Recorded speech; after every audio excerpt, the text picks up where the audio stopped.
Ele era o maior e mais luxuoso navio de todos os tempos. Suas salas imponentes e cabines espaçosas atraíam desde o mais humilde ao mais rico dos passageiros. O RMS Titanic foi aclamado como o barco que jamais afundaria, mas sua viagem inaugural foi subitamente interrompida. Minha mãe teve uma premonição. Desde o começo, ela sabia que tinha algo para temer.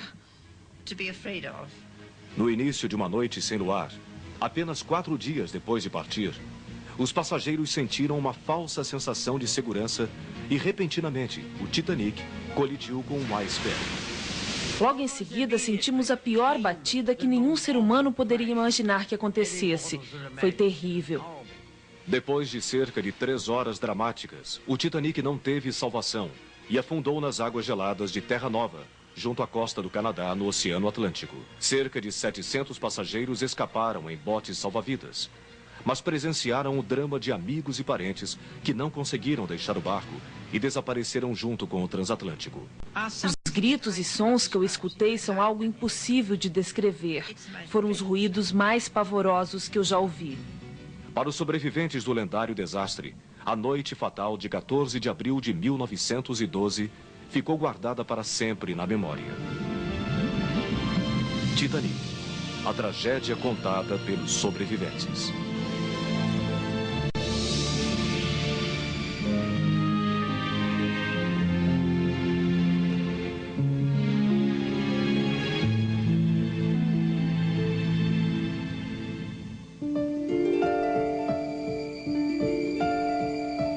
Ele era chamado de Palácio Flutuante, um navio dos sonhos. No dia 10 de abril de 1912, o luxuoso RMS Titanic partiu de Southampton, na Inglaterra, com direção a Nova York. Ninguém poderia imaginar que sua primeira viagem se transformaria na última. 4 dias depois de partir, o imponente navio afundou nas águas geladas e levou para o fundo do mar 1.500 almas.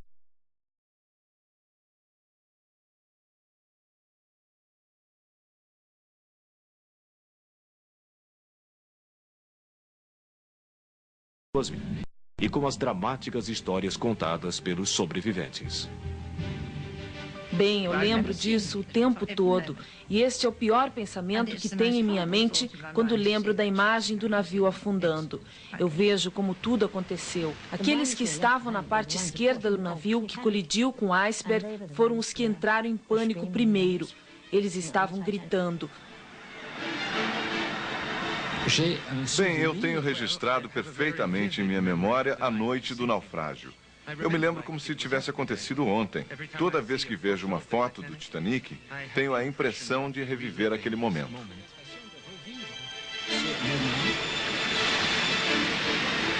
Eu nunca vou me esquecer do barulho que o Titanic fez quando afundou. As pessoas gritavam e tentavam escapar, mas não conseguiram porque era tarde demais. Foi terrível, momentos terríveis. E até hoje eu ainda escuto os gritos e pedidos de socorro dos passageiros que pulavam do convés. Quando o bote salva-vidas finalmente tocou a água, não podíamos fazer mais nada para ajudar quem tinha ficado para trás. O desastre do Titanic marcou o fim de uma era. Neste dramático momento, a natureza derrotou a tecnologia e as pessoas passaram a questionar se acreditavam nos tempos modernos. Para dizer que o navio nunca afundaria, foi assim que ele foi anunciado. Bem, para dizer que o navio não afundaria, estava se desafiando o poder divino. No início do século XX, os americanos progrediam nas mais variadas tecnologias. E se existia um emblema para o progresso e para a tecnologia, o Titanic representava tudo isso. Ele era o maior meio de transporte já construído pelo homem. O RMS Titanic foi construído para ser o navio mais importante de todos os tempos. A última palavra em luxo para os passageiros que cruzavam o Oceano Atlântico. O responsável por esse projeto extravagante foi Bruce Ismay, o diretor da companhia inglesa de navegação chamada White Star Line. No tumultuado estaleiro Harland Wilkes, em Belfast, na Irlanda, milhares de operários construíram o que deveria ser o navio dos sonhos. O Titanic era o arranha-céu dos navios. Media 4 quarteirões de uma cidade e tinha a altura de um prédio de 11 andares, com 9 pavimentos feitos de aço. Ele custou cerca de 7 milhões de dólares e se transformou na maior obra já realizada pelo homem. O navio era dividido em 16 compartimentos hermeticamente fechados para evitar a entrada de água e tinha 48 botes salva-vidas. Mas como a White Star Line achava que o Titanic nunca afundaria, eu acredito que eles pensaram que não seriam necessários botes extras. Então a companhia seguiu apenas uma determinação de segurança do governo e só colocou 16 botes a bordo. Os 16 botes do Titanic, junto com os infláveis, podiam transportar menos da metade da tripulação, que era de 2.201 pessoas. Mas este tipo de preocupação com segurança não fazia parte de um navio que foi projetado para não afundar nunca. Mais do que segurança, o Titanic simbolizava o apogeu de uma fase áurea. Tudo era grandioso, desde a escadaria principal, com uma pintura requintada, passando pelos quartos elegantes e salas de refeições com menus feitos para reis e rainhas. Para quem pretendia descansar ou se exercitar, o Titanic tinha decks com vista para o mar, um salão de ginástica, um exótico banho turco e uma das primeiras piscinas cobertas aquecida a vapor. Com todas essas atrações, o romântico navio atraiu passageiros de todas as partes. Desde milionários americanos e ingleses até pobres imigrantes europeus que iam para os Estados Unidos começar uma nova vida. O Titanic tinha uma divisão de classes em 13 categorias, de acordo com os padrões da sociedade de 1912. A primeira classe era destinada aos milionários, a segunda, a classe média americana, e a terceira para os imigrantes.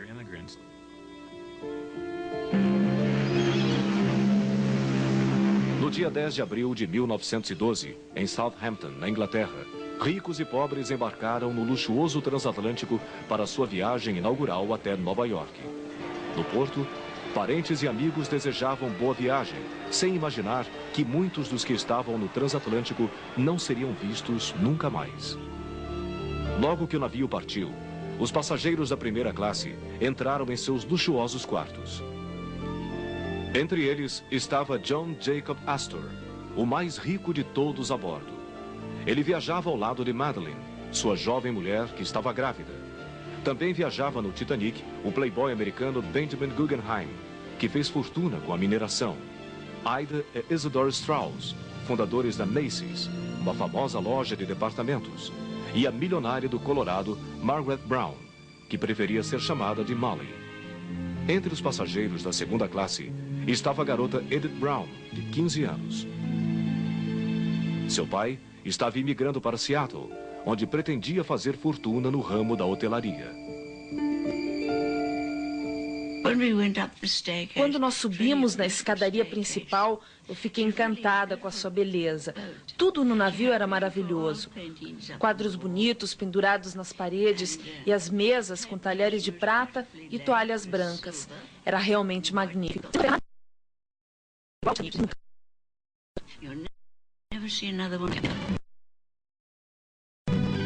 I do remember it being very beautiful.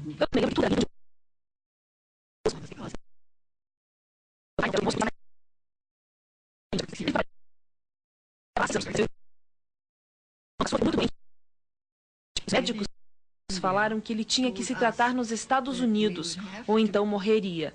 Go to America right away, or he would die. Os passageiros da terceira classe ficavam nas cabines dos andares inferiores do transatlântico. Mas os quartos tinham o mesmo tamanho das acomodações de segunda classe de outros navios da época.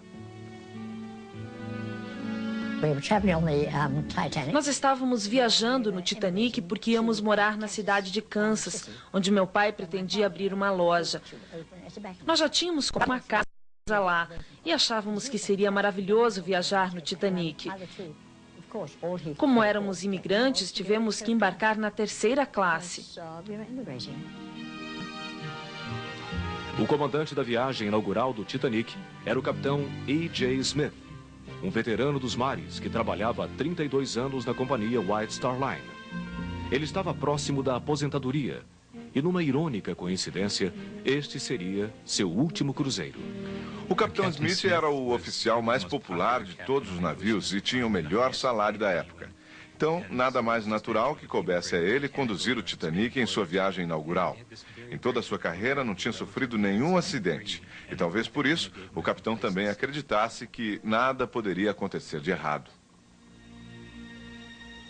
Bruce Ismay, o diretor da White Star Line, também estava a bordo para mostrar para todos que o navio era seguro. Apesar disso, alguns passageiros eram supersticiosos e tinham medo da primeira viagem.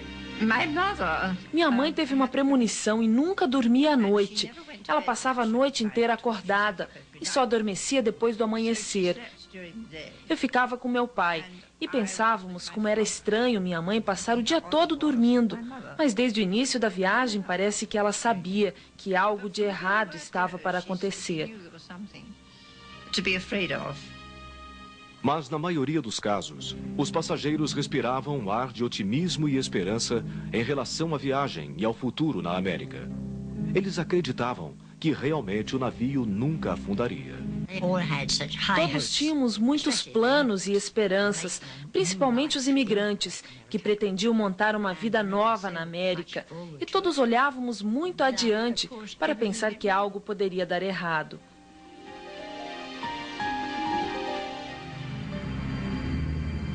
No dia 14 de abril, o Titanic ia enfrentar seu pior pesadelo. Era domingo, o dia estava claro e o mar tranquilo. Os passageiros se divertiam passeando pelas varandas do barco ou brincando na sala de jogos. Eles não podiam imaginar que corria algum tipo de perigo, pois o Titanic nunca afundaria. E num navio tão belo, ninguém pensava no perigo. Na sala de comunicações, os operadores Harold Bright e Jack Phillips se esforçavam para conseguir enviar os telegramas dos passageiros. No meio de tanto trabalho, eles não davam muita importância para os telegramas de outros navios que alertavam sobre o perigo de icebergs na região. O capitão Smith fez de tudo para evitar o acidente. Logo de manhã, quando ficou sabendo das mensagens de icebergs, ele decidiu que o Titanic deveria se afastar 10 milhas ao sul da sua rota original. Ele acreditava que seria possível contornar os icebergs e evitar um choque. Na véspera do acidente, o telégrafo do navio quebrou. Foi exatamente neste período que o capitão deixou de receber uma mensagem urgente. O Titanic navegava na direção de um imenso iceberg. Às 9h20 da noite, o capitão se retirou da sala de comando. Ele pediu para ser informado se algo de errado acontecesse. A maioria dos passageiros também já estava dormindo nas cabines. Pouco antes das 11h40, o marinheiro Frederick Fleet avistou um objeto negro à frente do navio. Imediatamente, Frederick acionou o alarme e avisou ao oficial que estava no comando. Tem um iceberg na nossa frente, toda a velocidade a leste, virar a este bordo. O primeiro oficial, William Murdoch, ordenou mudar o curso do navio e reverter as turbinas, mas era tarde demais. Às 11h40 da noite, um barulho ensurdecedor parecido com um trovão ecoou pelo navio. O Titanic tinha se chocado com um iceberg.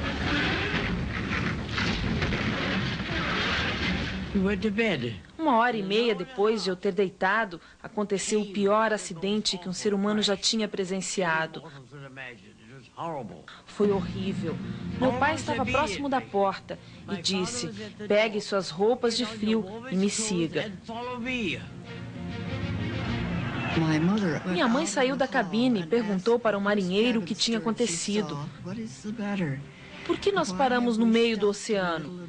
Ele respondeu que não tinha acontecido nada demais, que tinha sido apenas um pequeno acidente.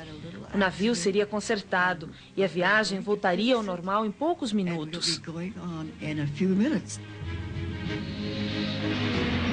O primeiro oficial, Murdoch, mandou fechar os compartimentos que davam acesso ao porão do navio, mas a água continuava a entrar no Titanic. O chefe de armazenamento do setor dos caldeirões número 5, que fica na parte inferior do navio, disse que o estrondo da batida foi parecido com um tiro. A impressão era de que toda a lateral do transatlântico tinha desabado. O iceberg perfurou o casco do navio, rompendo 6 compartimentos criados para vedar a passagem de água. Os projetistas do Titanic nunca imaginaram que nada de tão grave poderia acontecer. Quando um compartimento ia ficando cheio d'água, ele transbordava e alagava o outro compartimento, e assim sucessivamente, até que tudo estivesse cheio de água. O naufrágio do Titanic passou a ser uma questão de tempo.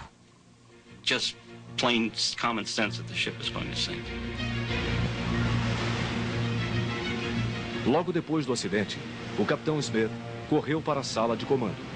Bruce Ismay, o diretor da White Star Line, também percebeu o tremor provocado pelo iceberg e saiu da cabine para descobrir o que tinha acontecido. O capitão Smith perguntou para Thomas Andrews, o projetista do navio, se ele poderia dimensionar a gravidade das avarias. Andrews disse que o Titanic não ia flutuar mais do que 2 horas. O capitão Smith enfrentava seu pior pesadelo em alto mar. Ele sabia que o transatlântico ia afundar e que só existiam botes salva-vidas para menos da metade dos passageiros. Como não tinha outra solução, mandou a tripulação descobrir os botes. Deve ser difícil para qualquer capitão tomar essa decisão, ainda mais quando se sabe que não existem botes para todos. Em cada um deles cabiam cerca de 65 pessoas, e você tinha que colocar os passageiros nos botes e jogá-los no meio do oceano para que contassem com a própria sorte para sobreviver. O anúncio da tragédia ecoou lentamente pelo Titanic. Em nenhuma das 3 classes, nem o alarme nem a sirene do barco foram acionados. A tripulação decidiu bater na porta de cada cabine, acordar os passageiros e pedir para que eles fossem para o deck superior vestidos com os coletes salva-vidas. Muitas pessoas não sabiam por que estavam vestindo os coletes salva-vidas e não compreendiam que o navio estava afundando. Eles achavam que não estava acontecendo nada demais e que todos estariam bem na hora do café da manhã. O capitão Smith mandou que os oficiais colocassem primeiro as mulheres e as crianças nos botes. Mas muitas mulheres não concordavam em abandonar os maridos. Até hoje é extremamente assustador imaginar o desafio enfrentado pelas primeiras mulheres que entraram nos botes e foram lançadas ao mar, no meio de uma noite fria. Principalmente porque, como os maridos, elas também acreditavam que o Titanic não afundaria nunca. Eu lembro que meu pai foi ao convés para descobrir o que estava acontecendo e recebeu a notícia de que o navio tinha batido no iceberg e que era melhor acordar as crianças e levá-las para a parte superior do Titanic. E foi isso que nós fizemos. Os passageiros da 3ª classe não tinham autorização para ir ao deck. Minha mãe estava com um bebê no colo e uma criança, e por causa disso eu acho que eles deixaram nossa família subir. Nós entramos no bote de número 13 e na despedida meu pai disse que esperava nos reencontrar brevemente. Eu fui colocada numa espécie de saco, mas meu irmão se perdeu e minha mãe não pôde fazer nada por ele. Os passageiros não sabiam que não existia um bote salva-vidas para todos, e isso não passava pela cabeça de ninguém. À 00:15, os operadores do telégrafo começaram a enviar mensagens de socorro. Meia hora depois, surgiu uma esperança. A tripulação do Titanic avistou um ponto luminoso partindo de um navio distante. O oficial Joss Boxall disparou vários foguetes sinalizadores de socorro.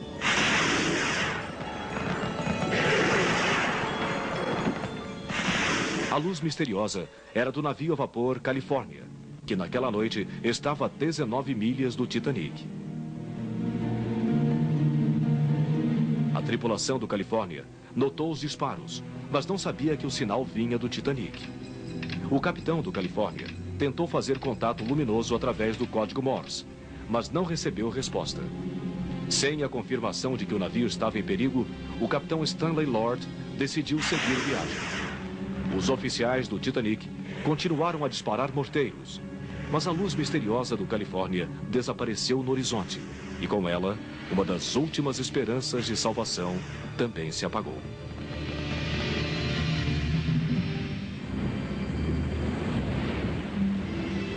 A tragédia do Titanic não aconteceu em apenas 10 ou 20 minutos. Parecia uma história inacabada, onde as pessoas lentamente iam descobrindo que algo de assustador estava acontecendo e que a urgência por socorro não parava de crescer enquanto o tempo ia se esgotando. Apesar dos problemas, os músicos do Titanic levaram os instrumentos para o convés e começaram a tocar na tentativa de acalmar os apavorados passageiros que entravam nos botes salva-vidas. Quem ainda estava nos andares inferiores não escutava o som da orquestra, mas sim o assustador estrondo da água entrando no navio e cobrindo as escadas. O transatlântico, que nunca afundaria, ficava cada vez mais perto do fundo do mar. No meio da confusão, alguns passageiros continuavam dormindo em suas cabines. O marido de uma senhora que estava na terceira classe subiu até o convés para descobrir o que estava acontecendo e não retornou. Ela decidiu dormir e só acordou quando o barco começou a inclinar. A mulher encontrou dificuldades para deixar a cabine, mas conseguiu entrar num dos botes e escapou do Titanic. Um dos principais problemas da terceira classe era a barreira do idioma. Quando os oficiais batiam nas portas e avisavam que o navio estava afundando, muitos imigrantes não compreendiam o que eles estavam falando. Além disso, as escadas para chegar ao convés onde estavam os botes eram de difícil acesso.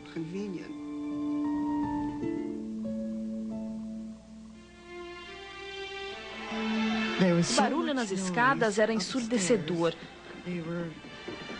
As pessoas corriam por todos os lados. Os passageiros gritavam o tempo todo, enquanto passavam apressados pelos corredores e salões. Nós colocamos nossas roupas, os vestidos de noite, calçamos os sapatos, mas não pegamos nenhum colete salva-vidas. Depois fomos para uma sala grande que estava cheia de mulheres, algumas vestidas com trajes de noite e outras com roupas íntimas. Elas choravam e estavam apavoradas porque não sabiam o que ia acontecer. Nós ficamos lá durante 5 minutos. Minha mãe disse para mim: Ruth, lá fora está muito frio. Volte à cabine e pegue 3 cobertores para aquecer seu irmão caçula, que tem 2 anos, e sua irmã, que tem 4. Quando Ruth chegou na sala trazendo os cobertores, descobriu que sua família tinha partido num dos botes. Antes de deixar o navio, a mãe da menina implorou para que a filha fosse colocada no próximo bote. Então eu esperei. É claro que eu fiquei um pouco assustada. Eu estava nervosa porque nunca tinha imaginado que eu poderia morrer afogada. De qualquer maneira, me controlei e pedi para entrar no outro bote. O oficial do navio disse que sim. Me pegou no colo e me colocou na embarcação. O passageiro da segunda classe, Michel Navratil, tinha abandonado a mulher e os amigos e fugia no Titanic com seus 2 filhos. Ele pretendia começar uma vida nova na América. Logo depois que o navio se chocou com o iceberg, Michel levou os 2 meninos para um dos botes.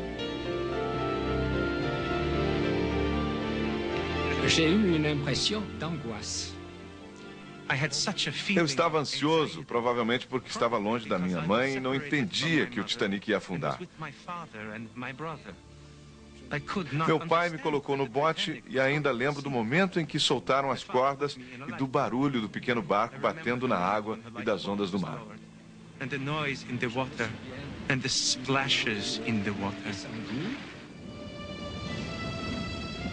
Vários passageiros tiveram atitudes heróicas e realizaram atos de bravura nas horas que antecederam o naufrágio do Titanic. Eu li dezenas de histórias de mulheres que tiveram a oportunidade de sair do Titanic, mas não aceitaram. A senhora Strauss foi uma delas. Um dos oficiais disse para ela entrar num dos botes. O marido dela ia continuar no navio porque tinha cedido seu lugar para uma mulher que estava com uma criança no colo. A senhora Strauss decidiu então permanecer no Titanic. Ela disse para o marido: se você vai ficar, eu também ficarei. Entre os homens corajosos estava John Jacob Astor, um passageiro da primeira classe. Depois de levar sua mulher Madeleine até um bote, ele se afastou discretamente. O milionário americano Benjamin Guggenheim e seu criado chegaram a vestir o colete salva-vidas, mas depois tiraram o equipamento de segurança e colocaram suas roupas mais chiques. Benjamin mandou para a mulher a seguinte mensagem: vestidos com nossas melhores roupas, estamos preparados para afundar como cavalheiros. Eu acho que os homens sabiam que eles não iam sobreviver. Um exemplo disso foi dado por Frank Goldschmidt. Ele disse para o filho: até breve, Frank. Eu te encontrarei mais tarde.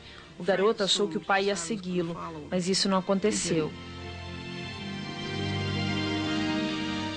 Os primeiros botes salva-vidas deixaram o Titanic apenas com metade da ocupação. Os oficiais temiam que eles virassem antes de cair no mar. Mas como o navio começou a afundar cada vez mais rápido, eles decidiram lotar os botes. O tempo passava e cada vez tinham menos botes no transatlântico. O pânico tomou conta de quem ainda estava a bordo. Alguns homens disputavam desesperadamente os últimos lugares. Meu pai levou minha mãe e eu até o bote 14. Quando começamos a descer, alguém pulou na embarcação. Era um homem e o oficial disse: eu ia atirar em você. E ele respondeu: você ia apavorar as mulheres e crianças que estão no bote. Um outro passageiro da terceira classe, chamado Daniel Buckley, pulou no bote número 4. Ele desceu agarrado na parte inferior da embarcação. Daniel contou que uma mulher colocou um cachecol na cabeça dele. Os oficiais do Titanic acharam que era uma mulher e deixaram Daniel seguir no bote. Alguns garotos que estavam entrando na adolescência tinham o direito de pegar os botes, mas isto não aconteceu. Os meninos foram barrados porque já não eram tão novos. Eles eram considerados jovens homens e não garotos. A senhora Lucille Carter estava em pé ao lado do filho de 12 anos de idade. Ela tirou o chapéu de palha da cabeça, colocou no filho e disse: agora podemos ir, ele é uma menina. Até às 2 da madrugada, o diretor da White Star Line, Bruce Ismay, ajudava a salvar as mulheres e as crianças. Mas momentos antes do penúltimo bote descer, ele decidiu salvar sua própria vida e abandonou o navio.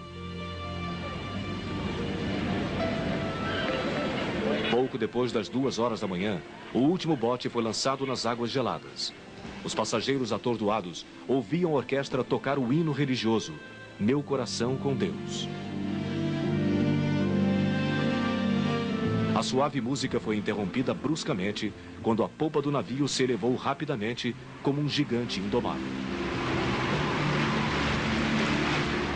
Como os poucos botes já tinham partido, você pode imaginar o pânico dos passageiros que ainda estavam a bordo. Bem, eu acho que não dá para imaginar. Ninguém pode imaginar isto. Às 2h10, a polpa do Titanic continuava a se levantar. Faltava pouco para o transatlântico mergulhar de vez no fundo do mar. Cansado, o capitão Smith entrou na sala do telégrafo, dispensou os operadores do serviço e disse: agora é cada um por si. Nos últimos 15 minutos, o Titanic começou a afundar definitivamente. As pessoas falavam que sentiam o barco afundando debaixo dos próprios pés. Quando a polpa começou a levantar, barulhos, gritos e ruídos assustadores foram escutados. Tudo ao redor estava desabando. O ruído da mobília batendo no chão e das pessoas caindo se juntava ao som do navio partindo ao meio. O transatlântico afundava lentamente e as pessoas que ainda estavam a bordo se equilibravam no convés e nas varandas, na esperança de que alguém ainda viria para resgatá-las. Mas não teve jeito. Infelizmente, o Titanic afundou e os passageiros tiveram que pular no mar. Eles se jogaram e gritaram por socorro, mas é claro que ninguém apareceu para ajudá-los.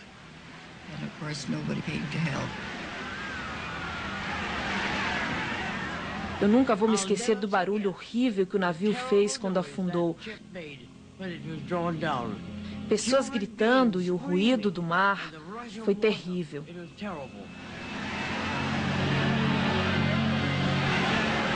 Às 2h20 da madrugada, a polpa do Titanic desapareceu no meio do mar. Momentaneamente, tudo ficou silencioso. Mas logo em seguida, o som de vozes desesperadas ecoou pela superfície do oceano. Eu acho que a maioria das pessoas saltou do navio. Os passageiros pularam momentos antes do naufrágio ou caíram na água quando o navio afundou. Quase todos os 500 desaparecidos ficaram flutuando depois que o transatlântico mergulhou no oceano. Nós remamos o mais rápido possível, porque as pessoas que estavam gritando por socorro queriam entrar em nosso bote. 65 ou 70 passageiros já estavam a bordo e não cabia mais ninguém. A maioria dos passageiros que estavam nos botes não queria voltar para ajudar quem estava desamparado nadando no meio do mar de águas geladas. Mas no bote número 14, o oficial Harold Lowe resgatou 3 pessoas que quase morreram afogadas.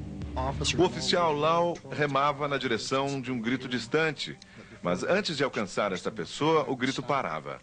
Ele não podia localizar onde estava a vítima e acabava escutando um outro grito que vinha de outra direção. O barulho das pessoas afogando é algo impossível de descrever. Foi o som mais apavorante que eu já escutei em toda a minha vida. Depois dos ruídos veio um silêncio profundo.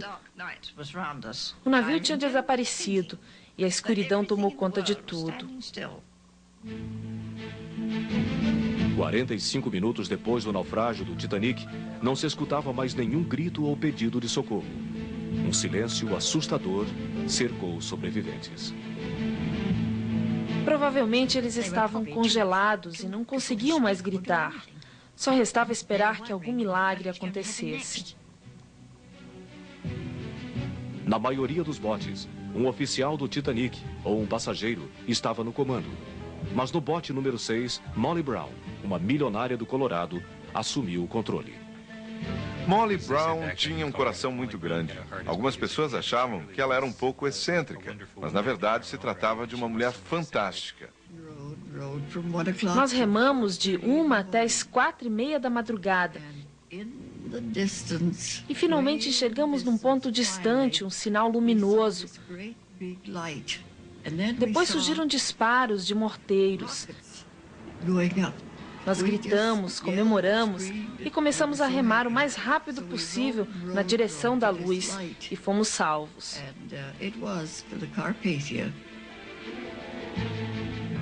O navio Carpathia, que era comandado pelo capitão Arthur Rostron, procurava pelo Titanic desde a noite anterior, quando recebeu o pedido de socorro do transatlântico. Às 4 horas da madrugada de segunda-feira, o Carpathia resgatou 705 sobreviventes do Titanic. Logo que subi no Carpathia, um dos passageiros do Titanic estava esperando por mim ao lado do meu irmão e da minha mãe. É claro que quando eu vi meu irmão, eu fiquei muito aliviada.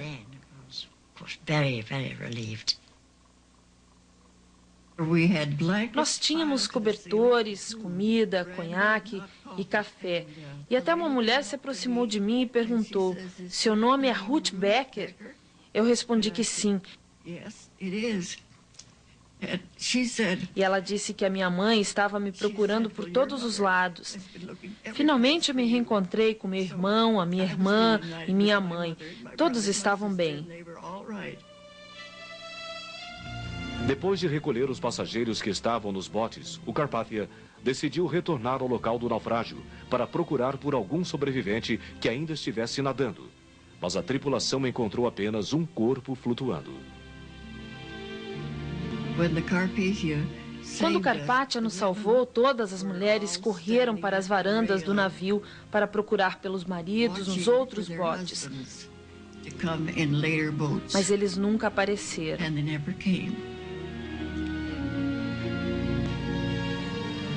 Dor e alívio se misturaram no convés do Carpathia, enquanto o comandante mudava a rota do navio para Nova York.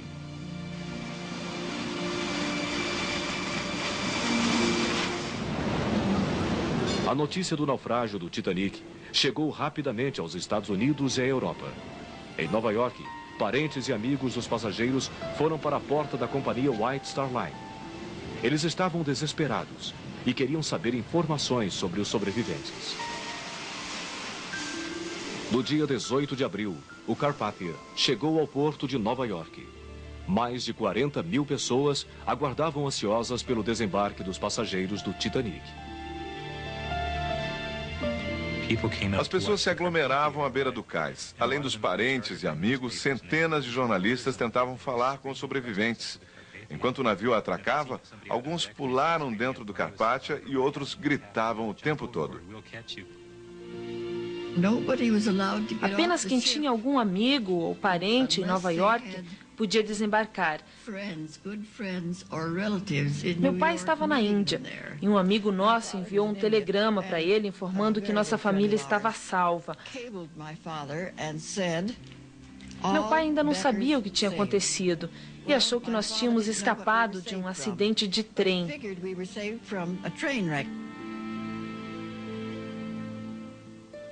Voltar para casa era um momento difícil para os sobreviventes da tragédia. Alguns tinham perdido a família inteira no desastre. Chegar aos Estados Unidos era mais assustador ainda para as passageiras da terceira classe. Quase todas eram imigrantes, chegando numa terra desconhecida e não tinham mais a ajuda dos maridos, que morreram no meio do mar. Nós perdemos tudo. Tínhamos alguns amigos no Kansas, mas ficamos sem dinheiro, sem roupas, sem nada. Então minha mãe decidiu voltar para a Inglaterra. Como Melvina Jean, muitas crianças que escaparam do naufrágio do Titanic ficaram diante de um futuro incerto, sem um pai e com a memória repleta das imagens aterrorizantes da noite do desastre. Lolo e Mono Navratil ficaram conhecidos como os órfãos do Titanic. O pai deles, que tinha raptado as crianças da mãe, morreu no meio do mar. 3 semanas depois do acidente, a mãe dos meninos leu a notícia no jornal francês e descobriu onde estavam os filhos.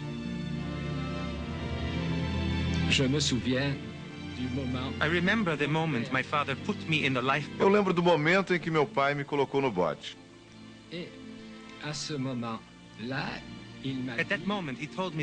Ele disse para eu sempre amar minha mãe. E foi isso que eu contei para ela quando nos reencontramos.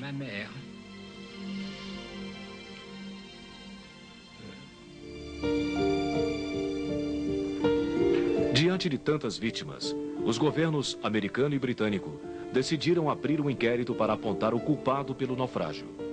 O capitão Smith, que morreu no acidente, foi considerado inocente. O diretor da White Star, Bruce Ismay, também foi absolvido, mas teve que enfrentar as acusações da imprensa. Os jornalistas não perdoaram o fato dele ter escapado do navio, enquanto mulheres e crianças ainda estavam a bordo. O comandante do barco Califórnia também recebeu várias críticas, porque não atendeu o pedido de socorro quando viu os disparos dos morteiros de alerta. Eu acho que não se pode culpar apenas uma pessoa pelo desastre do Titanic e por todas as mortes. Uma série de fatores contribuíram para a tragédia. Se o Titanic tivesse um número suficiente de botes salva-vidas, certamente ninguém teria morrido, porque teria tempo para salvar toda a tripulação. O contraste dos mais de 1.200 mortos contra os 700 sobreviventes chocou o mundo. Ainda mais quando se descobriu que foram resgatados mais homens da primeira classe do que crianças da terceira.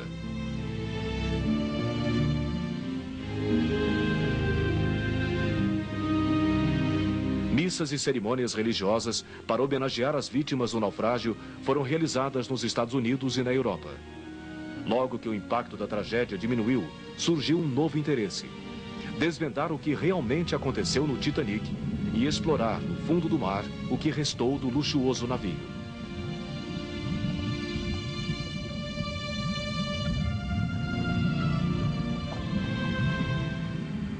Em setembro de 1985, mais de 73 anos depois do naufrágio, finalmente uma equipe de cientistas conseguiu chegar ao Titanic.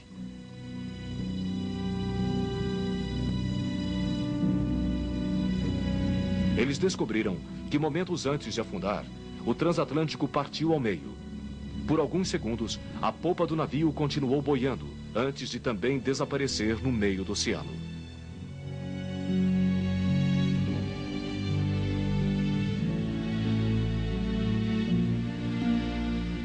Os cientistas começaram um trabalho de resgate para tentar recuperar o que sobrou do navio, e chegou a se cogitar a hipótese de içar o Titanic.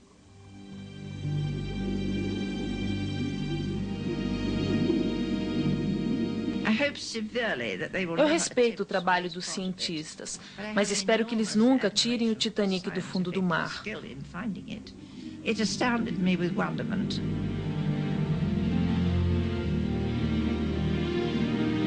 I don't mind the underwater explanation of Eu the acho que eles Titanic. estão completamente errados. O Titanic deve ficar onde está, no fundo do mar. I think it should stay where it is, at the bottom of the sea, as a grave.